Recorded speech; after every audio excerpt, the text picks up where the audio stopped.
요한복음 6장 30절부터 40절까지의 말씀입니다.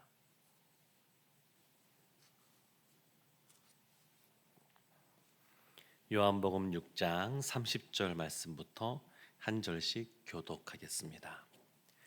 그들이 묻되 그러면 우리가 보고 당신을 믿도록 행하시는 표적이 무엇이니이까? 하시는 일이 무엇이니이까? 기록된 바 하늘에서 그들에게 떡을 주어 먹게 하였다 함과 같이 우리 조상들은 광야에서 만나를 먹었나이다.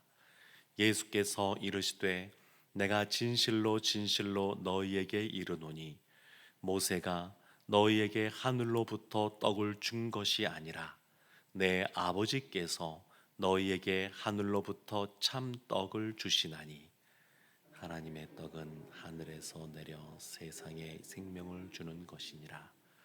그들이 이르되 주여 이 떡을 항상 우리에게 주소서. 예수께서 이르시되 나는 생명의 떡이니 내게 오는 자는 결코 주르지 아니할 터이요 나를 믿는 자는 영원히 목마르지 아니하리라. 그러나 내가 너희에게 이르기를 너희는 나를 보고도 믿지 아니하는도다 하였느니라. 아버지께서 내게 주시는 자는 다 내게로 올 것이요 내게 오는 자는 내가 결코 내쫓지 아니하리라. 내가 하늘에서 내려온 것은 내 뜻을 행하려 함이 아니요 나를 보내신 이의 뜻을 행하려 함이니라. 나를 보내신 이의 뜻은 내게 주신 자 중에 내가 하나도 잃어버리지 아니하고 마지막 날에 다시 살리는 이것이니라. 함께 보겠습니다. 내 아버지의 뜻은 아들을 보고 믿는 자마다 영생을 얻는 이것이니 마지막 날에 내가 이를 다시 살리리라 하시니라. 아멘. 살아계신 하나님의 말씀입니다. 요한복음 6장은 예수님께서 남자만 5천 명을 작은 떡 5개와 작은 물고기 2마리로 다 배불리 먹이시고 12광주리가 남는 그러한 표적을 표적이 기록된 그러한 본문입니다. 그리고 오늘 말씀도 그 오병이의 기적과 이어져 있는 그런 말씀입니다. 예수님께서 오병이어의 이 놀라운 표적이자 기적을 보이신 이후에 제자들로 하여금 바다를 건너가게 하셨습니다. 그리고 바다 위를 걸으시는 모습을 제자들에게 보여주시고 그 다음 날 그 예수님이 있는 곳에 사람들이 찾아서 쫓아왔죠. 그리고 그들과의 대화가 지금 이어지고 있습니다. 어제 본문에 이어서 오늘 말씀도 이어지고 있습니다. 사실 오늘 말씀은 예수님께서 요한복음에서 7번 말씀하시는 에고 에임이라고 하는 것, 그러니까 예수님의 자기 선언이 7번 나오는데 그 중에 첫 번째가 오늘 말씀에 나옵니다. 35절에 아주 중요한 말씀이죠. 나는 생명의 떡이니. 그래서 예수님이 생명의 떡이심을, 생명의 양식이심을 드러냅니다. 사실 떡 이것은 우리가 먹는 어떤 주된 양식이기 때문에 표현을 떡으로 한 건데, 우리가 지난 주일도 식사를 대신해서 떡을 먹지 않았습니까? 그래서 한편으로는 떡 그러면 오해할 수 있는 게 뭐냐면 마치 한 끼 식사처럼 오해할 수도 있습니다. 그래서 사실 이건 그런 떡은 그런 의미는 아니고 생명의 양식이라고 하는 것, 하나님이 주시는 참된 양식이라고 하는 그런 의미가 있습니다. 근데 이와 같이 오늘 본문 보면 예수님의 자기 선언이 첫 번째로 나오는 그런 중요한 본문이면서도 그것만이 아니라 생각보다 중요한 주제들이 오늘 본문 속에 있습니다.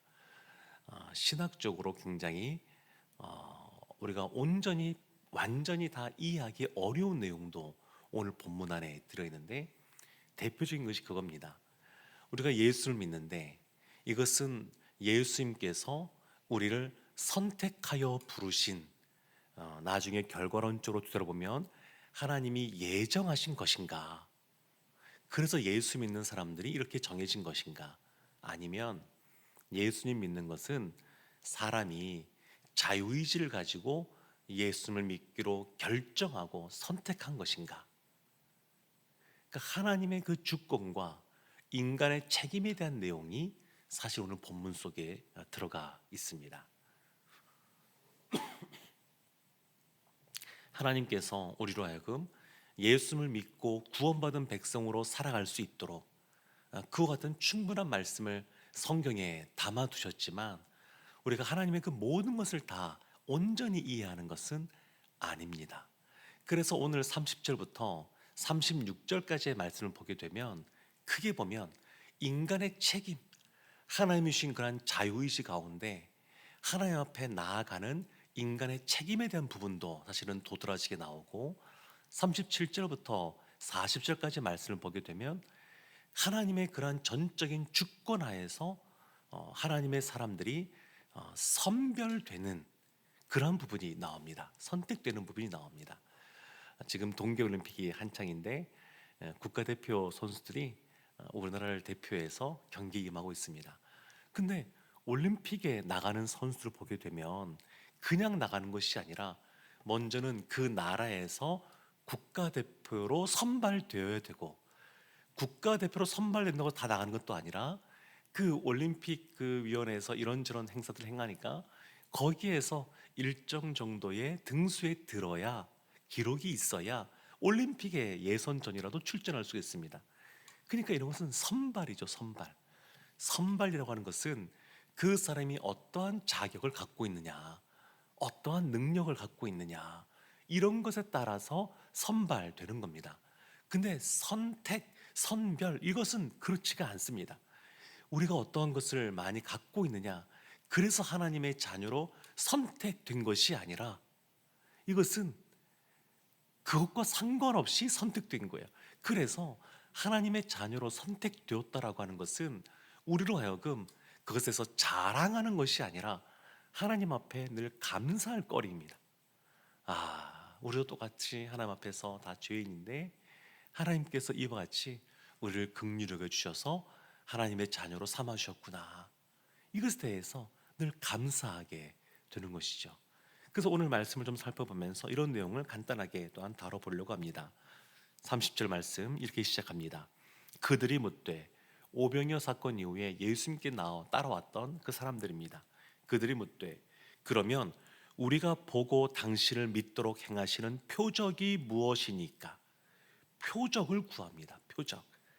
31절에 그러면서 그들이 덧붙여서 이렇게 말합니다. 기록된 바 하늘에서 그들에게 떡을 주어 먹게 하였다 함과 같이 우리 주상들은 광야에서 만나를 먹었나이다. 그러니까 이들이 하는 말은 이겁니다. 지금 어제거든요. 이 사건이 그 전날 예수님께서 5천 명, 남자만 5천 명이 되는 사람들이 다 배불리 먹게 한 걸 통해서 사람들이 굉장히 흥분했습니다. 놀라운 일이죠. 예수님께서는 이 오병이의 기적을 통해서 사실 이게 표적인데 예수 그리스도를 바라보게 하셨는데 사람들은 어떻게 됐냐면 많은 사람들이 그렇게 배불리 먹고 나서 예전에 우리 조상들이 경험했던 것을 떠올린 겁니다. 광야에서 모세를 통해서 만나를 그 전날에도 먹었던 거, 또 그 다음날도 먹고 이렇게 했던 것처럼 우리도 당신이 어제 오병이의 사건을 통해서 우리에게 먹이신 것처럼 오늘도 먹여주고 내일도 먹여주고 계속해서 먹여준다 그러면 당신을 믿겠습니다. 이 뜻입니다.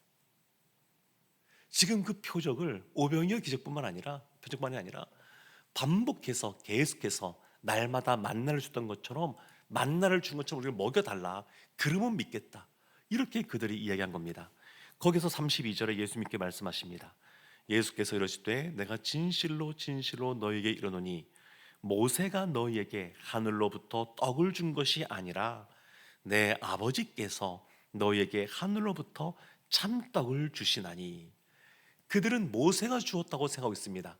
모세가 만나를 주었다고 지금 사실 말하고 있는 것인데 그것이 아니라 모세는 하나님이 주신 것을 전달해 주는 그냥 축복의 통로, 또 하나님의 은혜를 나눠주는 중개인으로서의 역할만 감당한 것이지 진짜 그것을 주시는 분은 하나님이시다. 예수님이 그것을 말씀해 주십니다. 그러면서 33절에 하나님의 떡은 하늘에서 내려 세상에 생명을 주는 것이니라.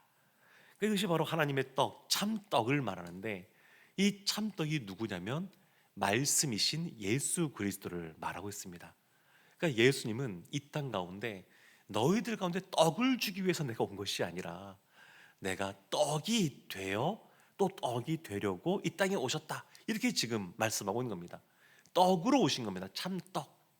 예수님이 그렇게 이 언어를 사용해서 이렇게 말씀하고 있습니다.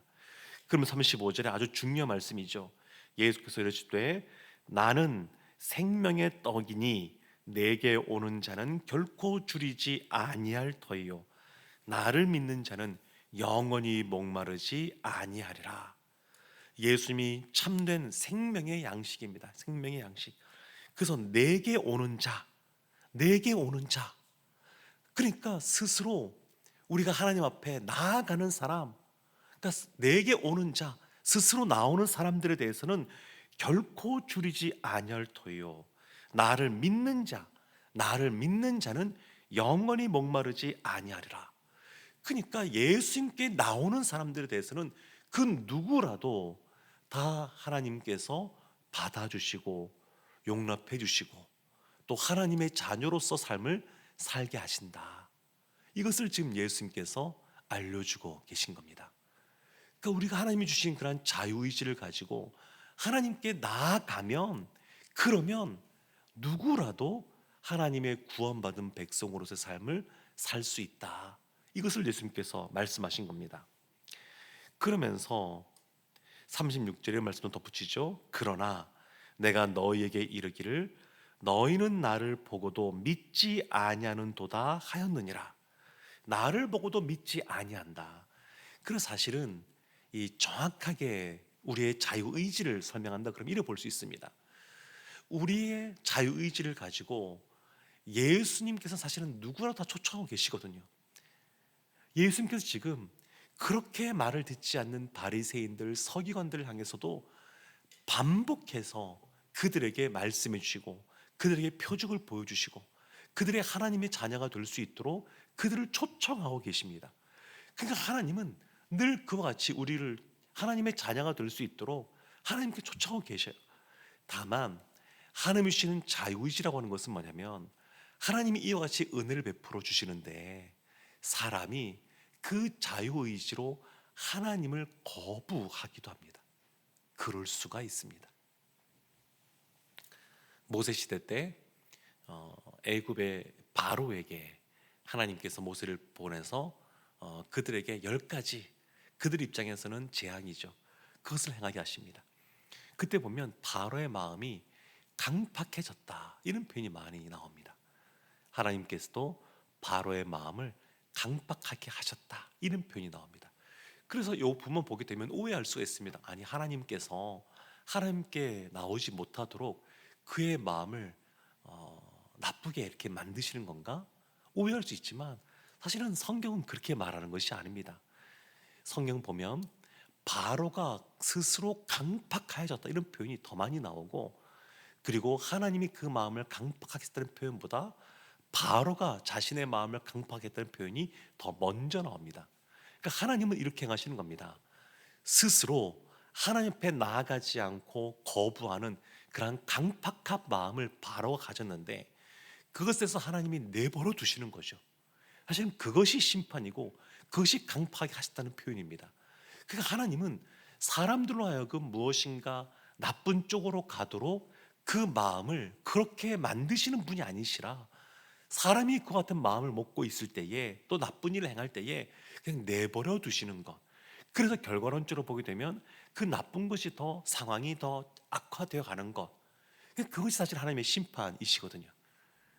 근데 이것에 대해서 하나님이 사람으로 하여금 하나님께 나오지 못하도록 한다, 이렇게 오해해서는 안 되는 겁니다. 또 보면 성경에 보면 우리가 언뜻 볼 때 이해하기 어려운 표현들이 있는데 하나님이 야곱은 사랑하시고 그의 쌍둥이형인 에서는 미워하였다, 이런 표현들도 나옵니다. 사실은 이것도 마찬가지입니다.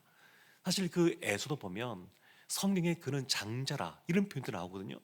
그러니까 보면 인간적으로 보면 조금 더 사내답고 일찍 가정도 꾸리고 그게 나중에 동생이 돌아올 때 용서해주고 용납해준 사람이 에서입니다. 그래서 어찌 보면 인간적으로 보면 더 멋있어 보이는 사람이 에서일 수 있습니다.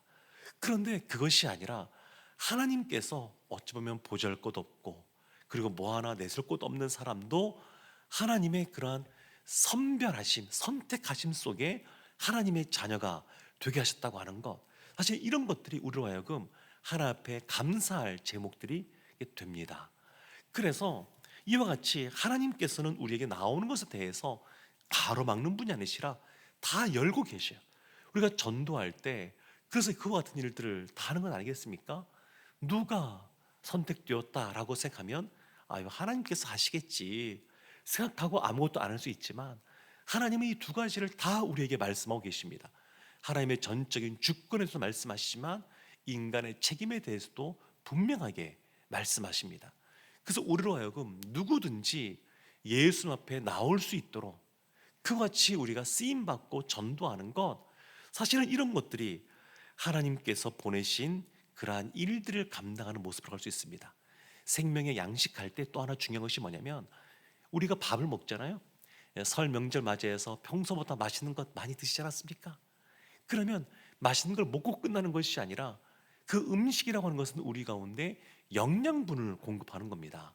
우리로 하여금 활동하게 하는 겁니다. 생명의 양식도 마찬가지입니다.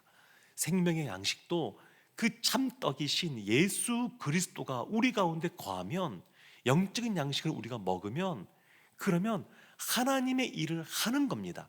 하나님의 일을 한다고 할 때 하나님의 일을 하는 것이 무엇이냐?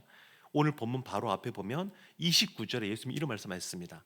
하나님께서 보내신 일을 믿는 것이 하나님의 일이다. 단순히 노래 잘하는 분이 찬양대에서 섬기고, 그리고 또 여러 가지 음식을 잘 만드시는 분이 식당에서 봉사하고, 이런 것이 하나님의 일이기 이전에 근본적으로 하나님을 믿는 것, 그것이 곧 하나님의 일이라고 예수님께서 말씀하셨습니다. 예수님의 그 생명의 양식 되심을 우리가 늘 공급받고 그분과 함께 살아가는 것, 그것이 굉장히 중요합니다. 37절에 보면 하나님의 주권에 대해서 이렇게 말씀하십니다. 아버지께서 내게 주시는 자는 다 내게로 올 것이요. 그래서 아버지께서 내게 주시는 자, 그러니까 하나님의 선택이 들어가 있는 겁니다. 하나님의 주권이 있는 거예요. 그래서 이 두 가지에 대해서 우리가 온전히 모든 것을 다 신학적으로 이해하기는 사실은 어렵습니다. 우리 보면 여러 가지 교단들이 있는데 이것과 관련해서도 교단이 나누어져 있지 않습니까? 꼭 이것 때문은 아닙니다만, 장로교는 이와 같은, 돌이켜 보면 하나님께서 이와 같이 이것을 예정하셨다는 것을 믿는 그런 예정론 속에 장로교가 이렇게 형성이 되었고, 감리교는 그렇지가 않죠. 아니, 하나님께서 내게 오는 사람은 누구든지 다 하나님의 자녀가 된다고 말씀하셨으니까 그렇게 보아야 된다라고 말하고 있습니다. 그렇지만 이것이 어느 하나가 절대적인 것이다, 그렇게 말하기는 어렵습니다. 이런 것을 말할 때도 보면 끝에 예정설, 예정론 이렇게 붙이잖아요. 진리의 말씀은 그렇게 설론 이렇게 붙이질 않습니다. 그러니까 이 성경 안에서 말하고 있는 여러 가지가 있는데, 여러 가지 면들이 있는데, 그것에 대해서 우리가 깨달은 한 부분에 대해서 이와 같이 설이라고 하거나 론 이런 말을 붙이는 것입니다. 그런데 이것이 오늘 본문 안에 다 들어있어요. 그래서 이것을 온전히 100% 이해하기는 어렵지만, 분명한 것은 뭐냐면 하나님께서는 우리가 다 주님께 돌아오기를 원하신다라고 하는 것, 그러면서도 이 모든 일을 하나님의 주권적으로 행하고 계시다고 하는 것, 어찌 보면 온전히 100% 이해가 되지 않아도 성경 말씀에서 이것을 예수님께서 말씀하고 계시니까 이것을 있는 그대로 받아들이는 그런 믿음의 모습이 우리 가운데 있어야 될 줄로 믿습니다. 사랑하는 성도 여러분, 오늘 말씀을 보게 되면 예수님께서는 사람들이 이와 같이 영생을 주는 생명의 양식이신 예수 그리스도께 나오라고 오병이어 사건 표적을 통해서 아직도 그 예수 그리스도를 바라보지 못하는 사람들에게 예수님께서 생명의 양식인 그 예수 그리스도를 바라보고 나오라고 지금 그들에게 말씀하고 계십니다. 우리도 이 새벽에 기도하며 나갈 때에 이와 같이 영생을 구하는 그러한 기도, 우리뿐만 아니라 우리의 사랑하는 가족 중에서 또 믿지 않는 우리의 옆에 있는 이웃들 가운데 이와 같은 은혜가 흘러가기를 기도하는 새벽 되기를 원합니다. 예수님께서 이 땅에 오신 이후 모든 사람이 다 예수님 믿고 영생을 누리는 삶을 살기를 원하셔서 이 땅 가운데 오셨습니다. 그리고 그것을 위해서 기도하는 것, 그것이 하나님의 일인 줄로 믿습니다. 생명의 양식이신 예수님과 더불어 살아가고 그 주님 안에서 에너지 또 영양을 공급받고 또 하나님의 일을 감당하는 우리 모두가 되기를 주님의 이름으로 축원합니다. 아멘.